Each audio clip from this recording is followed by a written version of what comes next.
일본 정부가 한국 법원의 강제징용 배상 판결에 따라 자국 기업의 자산이 현금화될 가능성에 대비한 보복 조치를 본격적으로 검토 중인 것으로 전해졌습니다.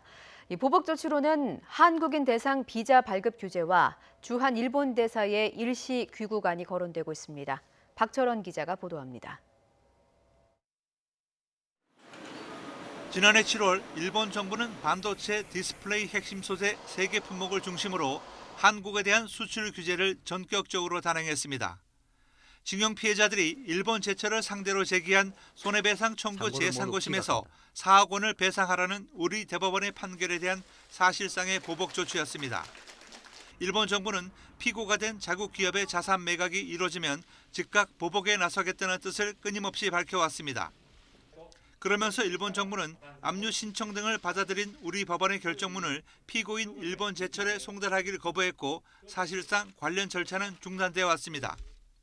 일본에 있는 기업에 이 소송 서류가 송달되지 않음으로 인해서 압류 절차들은 거의 중단되어 있는 상태라고 보시면 되고요.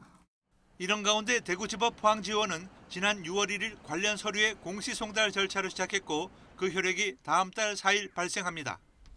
이렇게 되면 압류 재산을 처분하는 등 현금화를 위한 후속 절차가 가능해집니다. 상황이 급해진 일본 정부는 실제로 현금화 쪽으로 사태가 진전할 가능성이 높다고 보고 보복 조치를 서두르고 있다고 교도통신이 보도했습니다.